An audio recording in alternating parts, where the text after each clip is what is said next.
Bien-aimés frères et sœurs, vous connaîtrez la vérité et la vérité vous affranchira. Ça, c'est pas moi qui le dis, c'est la Bible qui le dit. Et moi, je vous dis mieux. Vous connaîtrez la vérité historique, notamment celle de vos ancêtres kémites, et vous aurez une vision globale de ce que c'est que la vraie souveraineté politique. J'ajoute, vous reviendrez à la spiritualité africaine ancestrale et vous comprendrez les enjeux de l'indépendance économique.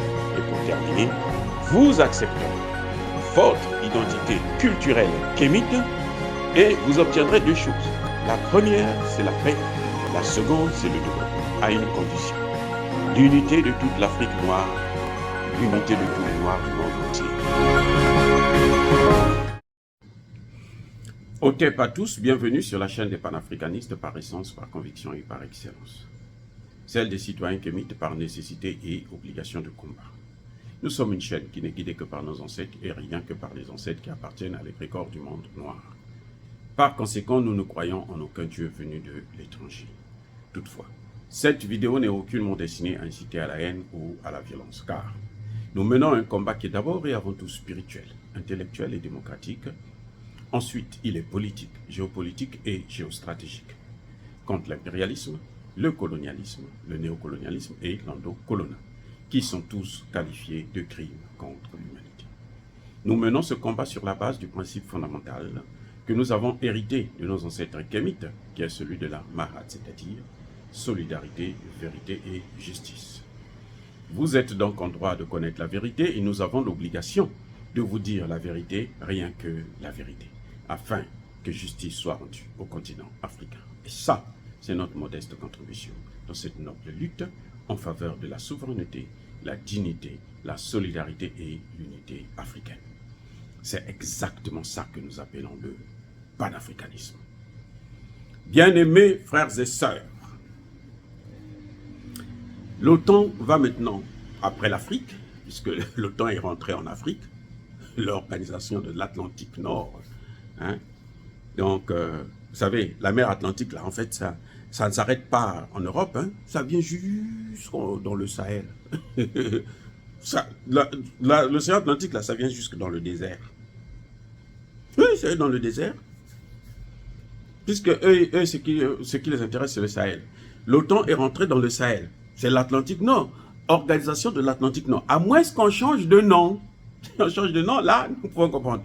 Mais si on nous dit que c'est l'organisation de l'Atlantique Nord, là, donc, il y a l'océan Atlantique dans le Sahel. Il y a l'océan Atlantique dans le désert. Vous voyez comment c'est ridicule? C'est-à-dire que ces gens, quand ils font des choses, en fin de compte, ils ne réfléchissent même plus. C'est des gens que nous croyons être très intelligents. Vous ne pouvez pas dire l'organisation de l'Atlantique Nord. Donc vous parlez de l'océan Atlantique là. C'est ça qui les sépare. L'océan Atlantique, qui les réunit. Et vous allez dans le Sahel, dans le désert. Donc, il y a l'océan Atlantique aussi dans le désert.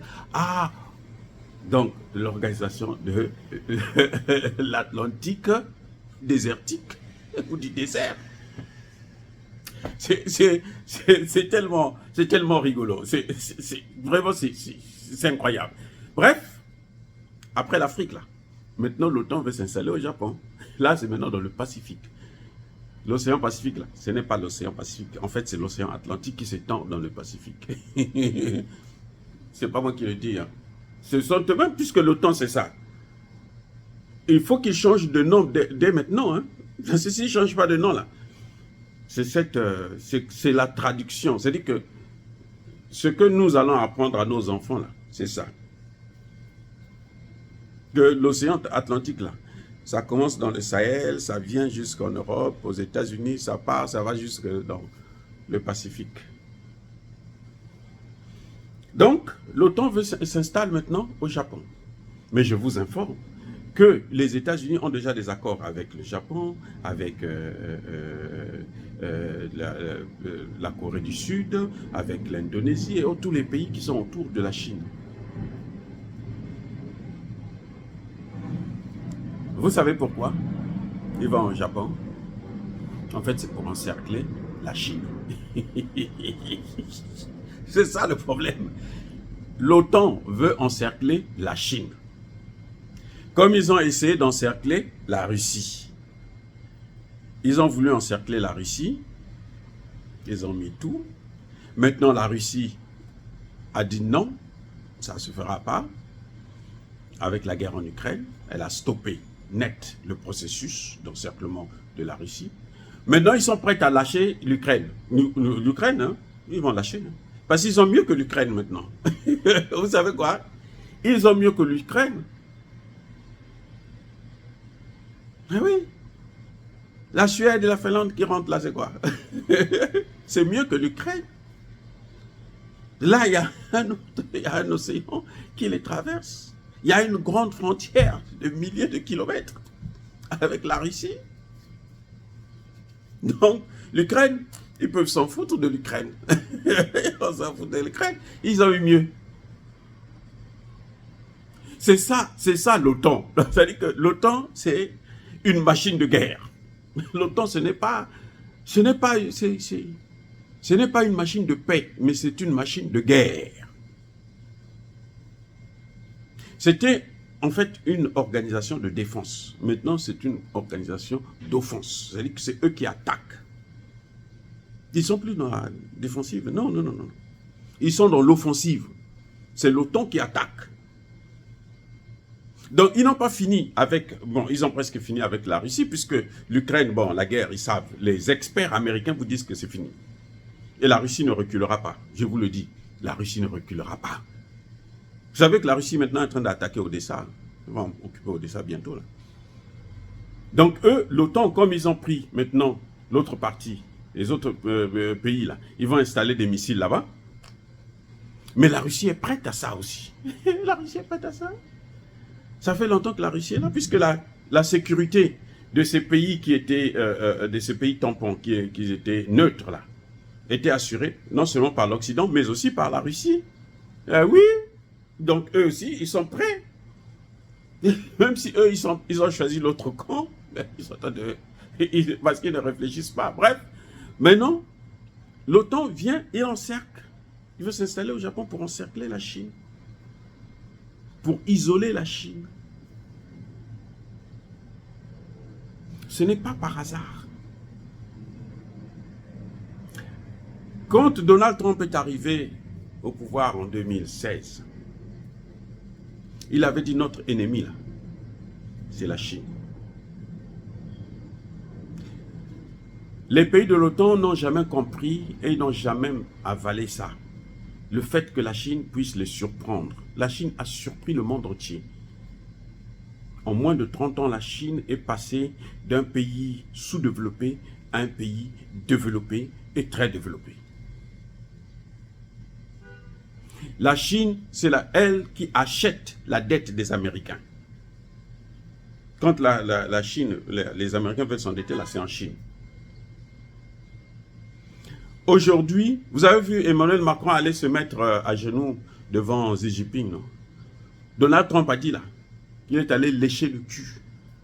C'est pas moi, c'est Donald Trump qui parle. He's a asshole. Donald Trump, c'est pas moi. Vous savez pourquoi? Si un président français va se faire ridiculiser à ce point, se faire humilier à ce point-là, se rabaisser à ce niveau, vous croyez que c'est par hasard? Parce que lui, il veut que les Chinois puissent venir ouvrir une usine de transformation, de fabrication des batteries électriques chez eux. Donc Donald Trump a commencé la guerre économique contre la Chine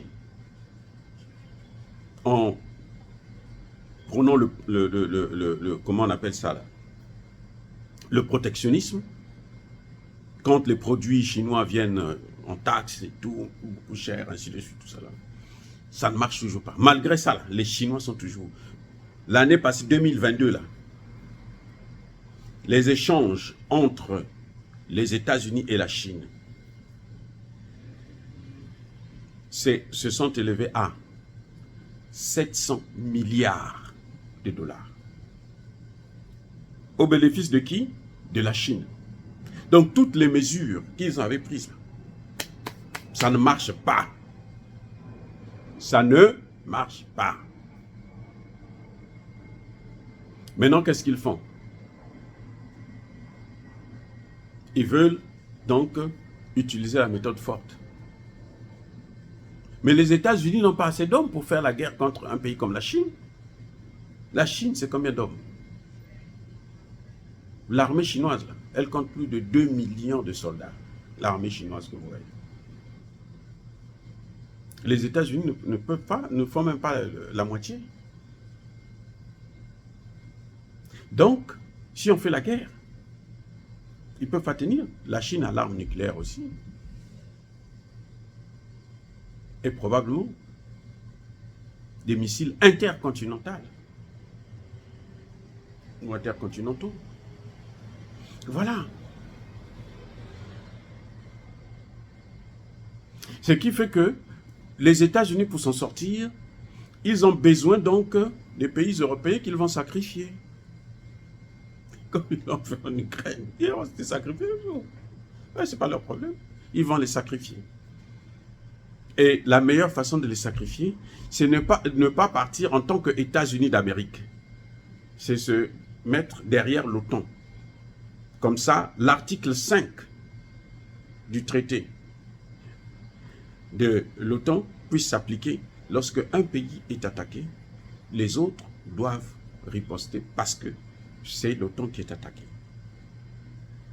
Voilà pourquoi les États-Unis n'ont jamais voulu dissoudre l'OTAN après la dissolution du pacte de Varsovie. Puisque le pacte de Varsovie a été créé pour s'auto-protéger. C'était si on attaque un pays de l'OTAN, eh ben, tous les pays de l'OTAN interviennent. Si on attaque un pays du pacte de Varsovie, tous les pays du pacte de Varsovie interviennent. C'était ça. Donc, comme la menace était partie, eh ben, mais les Américains veulent toujours aller vers l'hégémonie du monde, contrôler le monde entier. Donc, il leur faut avoir des hommes.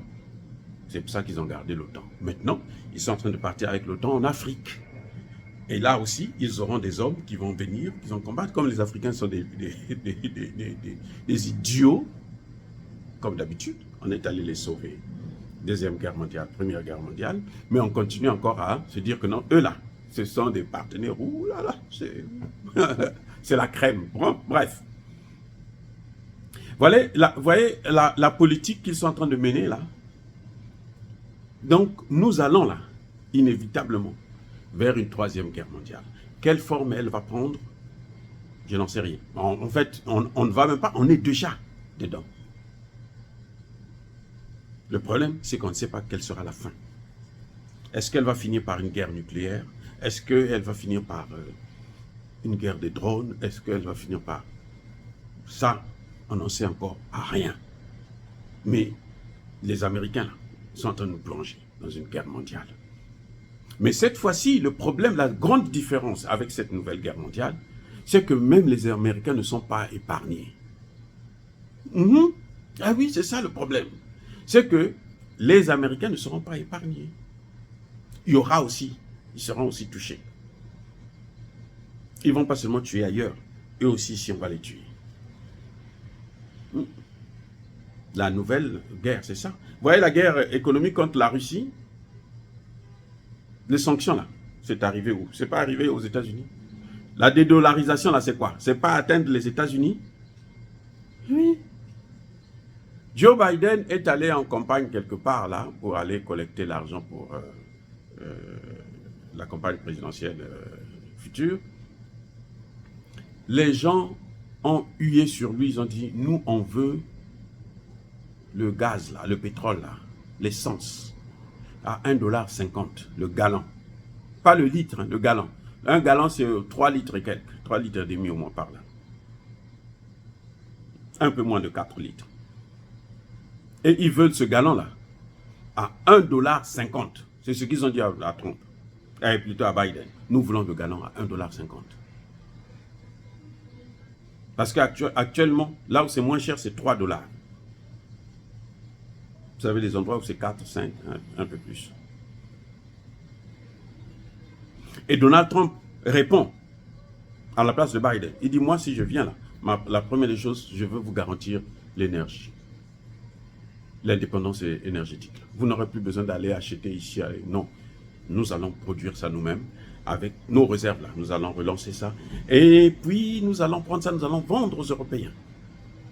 Il a déjà dit, il sait, il compte sur les Européens. C'est pour ça qu'ils ont gardé l'OTAN. Parce qu'ils vont se servir des pays de l'Europe.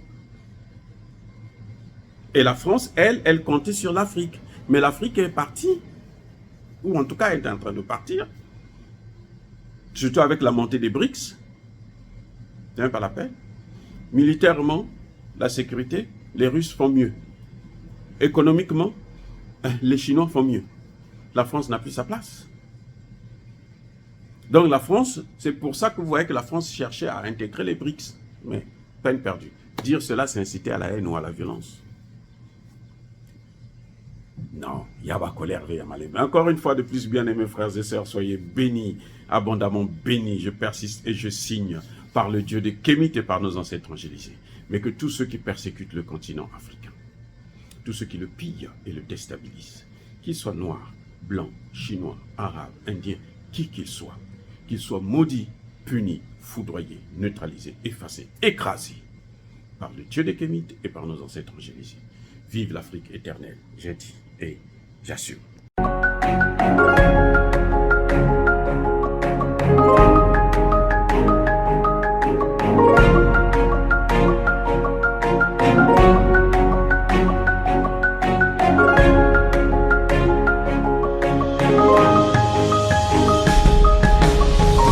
Eux, ils marchent par la foi et non par la vue. Mais moi, je vous conseille vivement de marcher par la connaissance scientifique et historique, notamment celle de nos ancêtres kémites, par les 5 sens et par l'intelligence. À vous, Apia.